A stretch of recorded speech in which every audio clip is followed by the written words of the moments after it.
The Twist at the End by AI1267.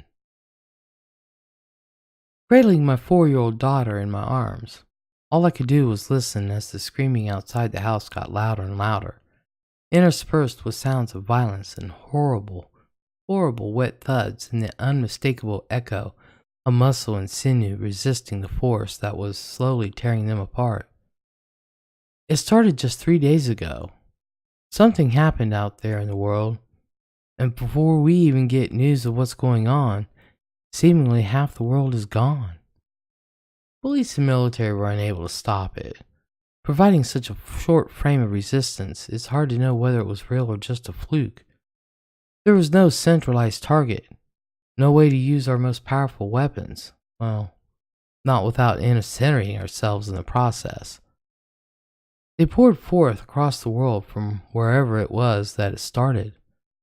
I hear banging on the door downstairs and the screams of people being slaughtered, unable to mount a proper resistance against such a force. It doesn't take long before the pounding gives way to splintering and the sound of shattering wood. They're in the house. No more than a moment or two passes before the door to the bedroom starts stuttering. The things I piled against it are holding for now, but I know realistically that they're going to manage to come through. I keep rocking my little girl, humming a lullaby in her ear to calm her as she cries. The pounding grows in force and volume, the frame starting to crack. I put my little girl on my lap, her back to my chest, and I stroke her head with both hands, from the top of her scalp down across her ears, just as I have done ever since she was a baby, just the way she loves it. The effect is instantaneous. Her desperate crying calms to a series of sobs and hiccups, her small body shuddering against mine in fear.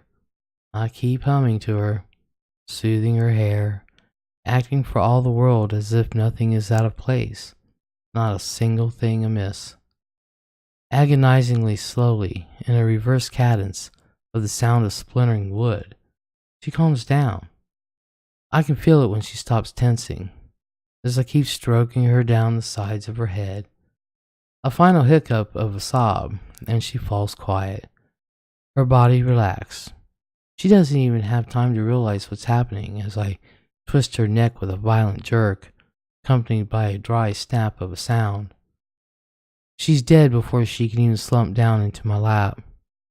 The door is giving way, the furniture pushed back.